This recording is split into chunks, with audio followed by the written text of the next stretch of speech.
I got so much motherfucking design on right now. Break it down, bring it back, make it clap. I got 3 old thoughts, new block, wear that thing. Assalamualaikum warahmatullahi wabarakatuh. Saya Wila Ananda dari kelas 1 BD 3 Akuntansi dengan nomor urut 16 dengan NIM 2201072044. Di sini saya akan menjelaskan tentang kasus RUU Kewarganegaraan anak-anak kawin campur bisa ikut kewarganegaraan ibunya. Sebelum masuk ke dalam kasus, saya akan menjelaskan apa itu kewarganegaraan kawin campur. Kewarganegaraan kawin campur adalah perkawinan antara dua orang, yaitu laki-laki dan perempuan, yang berbeda kewarganegaraannya dan salah satunya warga negara Indonesia. Kasus yang saya jelaskan terdapat pada halaman 86 sampai dengan halaman 89.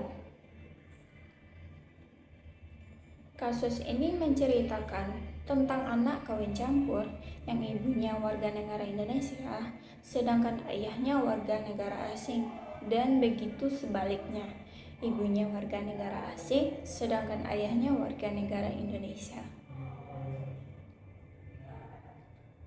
Pada tanggal 19 bulan April, Puslibeng Hukum dan HAM, Departemen Hukum dan HAM menyelenggarakan seminar tentang hak wanita dan anak dengan topik hak keperdataan sebagai akibat perkawinan campur wanita Indonesia dengan pria asing di Denpasar.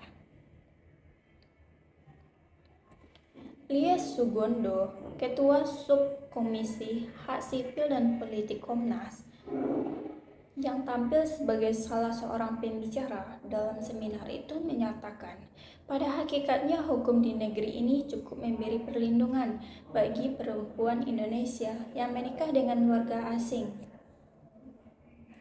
Masalah baru akan muncul bila anak-anak lahir dari pasangan berbeda warga negara.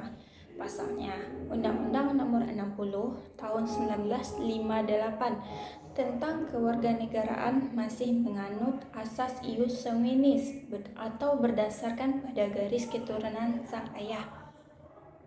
Karena itu, anak-anak yang mereka lahirkan dengan sendirinya mengikuti kewarganegaraan ayahnya.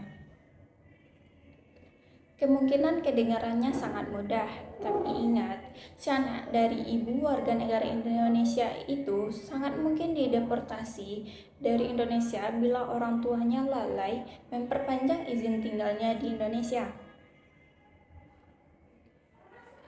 Persoalan ini sangat rumit bila sang ayah berasal dari negara yang menganut azas ius soli atau berdasarkan tempat kelahiran.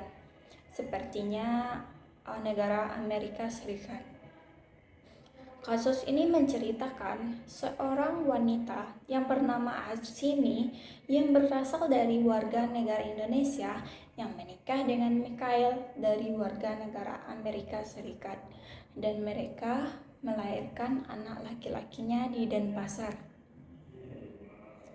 Bagi negara Amerika Serikat, anak tersebut dianggap bukan anak dari negara Amerika Serikat karena kelahirannya dianggap tidak diketahui, dan sedangkan di Indonesia akan memberikan peluang bagi anak itu untuk menjadi warga negara Indonesia, karena jika tidak, anak itu tidak akan memiliki kewarganegaraannya. Masih banyak keruwetan yang akan terjadi dalam kasus pernikahan kawin campur ini. Karena itulah beberapa kelompok perempuan mendesak agar RUU Kewarganegaraan yang sedang dibahas DPR mengakomodasi kemungkinan anak-anak yang lahir dari kawin campur antar negara diberi kewarganegaraan ganda sampai anak itu berusia 18 tahun. Nanti, apabila ia telah melewati usia 18 tahun, anak itu berhak memiliki atau memilih kewarganegaraannya sendiri. Selanjutnya, persoalan lainnya ayahnya orang Indonesia dan ibunya warga negara asing. Dalam kasus ini, seorang gadis dari Jerman menikah dengan lelaki dari Bali, lalu ia melahirkan anaknya di Jerman. Maka sangat mungkin anak mereka itu mendapatkan dua kewarganegaraan, yaitu dari Jerman karena lahirnya di Jerman dan dari Indonesia karena ayahnya seorang warga negara Indonesia. Anak itu disebut memiliki kewarganegaraan ganda. Di dalam kasus ini terdapat dua pendekatan azas, yaitu yang pertama azas ius soli atau azas kelahiran. Azas ius soli adalah penentuan status kewarganegaraan berdasarkan tempat atau daerah kelahiran seseorang. Di dalam kasus ini sudah diceritakan bahwasannya anaknya lahir di Denpasar, maka kemungkinan anak itu akan menjadi kewarganegaraan Indonesia karena lahirnya di Denpasar. Begitupun sebaliknya, anaknya lahir di Jerman, maka kemungkinan anak itu akan mendapatkan kewarganegaraan dari Jerman. Yang kedua, azas ius sanguinis atau azas keturunan. Azas ius sanguinis adalah azas kewarganegaraan yang berdasarkan darah atau keturunan. Ini terdapat pada azas yang ada di Indonesia. Indonesia menganut azas ius sanguinis atau azas keturunan dari ayah. Maka apabila seorang laki-laki menikah dengan warga asing atau wanita dari warga asing, kemungkinan anak itu akan mendapatkan kewarganegaraan Indonesia. Untuk mengatasi masalah ini atau masalah kewarganegaraan ini, Indonesia juga mengatur tata cara memperoleh kewarganegaraan Indonesia dalam Undang-Undang Nomor 62 Tahun 1958 dan diperbaharui dalam Undang-Undang Nomor 12 Tahun 2006 yang berisi 8 cara, yaitu yang pertama, anak itu telah berusia 18 tahun atau sudah kawin.